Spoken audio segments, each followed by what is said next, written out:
Hello and welcome to my YouTube channel. Today we're going to be talking about mistakes that can happen and how we can fix them.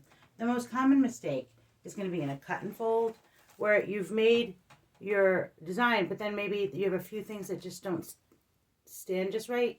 All you need to do, don't be afraid to play, is go and refold and make sure it's in line. So maybe you measured a little bit wrong, perhaps you folded a little bit wrong, but this is when you can use your eye and just fix it. So that's the easiest type to fix. The next is in a cut and fold. Sometimes you're going to have either pieces that don't fall right, or maybe they just need to be glued down. Don't be afraid to grab some glue and glue down the pieces that don't lay right. The next mistake that happens a lot is, where do we measure? So when you're reading a pattern, and you can relate to the other video that I have up here to show you how to read a pattern. But when you read a pattern, on a mark and fold, you're going to have 2 measurements per page.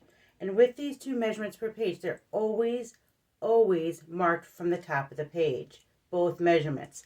So for example, on this, if you have 4.3 on the page and then 13.1, you're measuring both from the very top of the page.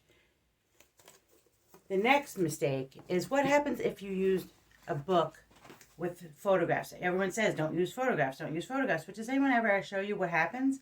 Well, I made that mistake, and as you can see, this right here in my bird, it really kind of ruins the design because there's a stripe right here that makes no sense. So when you go to look, what happened was, yeah, I had photographs. So there's either find a book without photographs, or if it's just a few, you can actually tear them out before you begin and then recalculate how many pages are in your book. A lot of times photographs are actually not counted as pages, so take that into account as well. The next common mistake that happens is sometimes when you get a pattern, it may have 5-10 pages and you print them.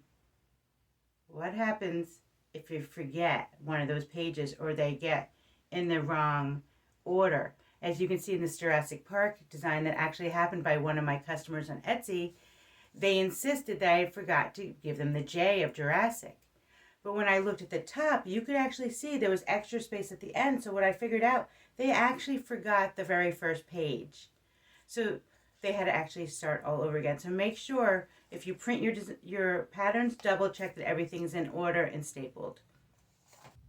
So as you can see in all of these mistakes, for the most part, they can be fixed. It's not really any big deal. You're working with paper. That's the joy. And if you make a mistake, you know what? You know how many times I've tossed a book? It's okay. It's all part of the learning process. I call that magical mistakes. So that's when we learn. So I hope these tips will help you make less mistakes. And if you make a few mistakes, it's okay. So happy folding.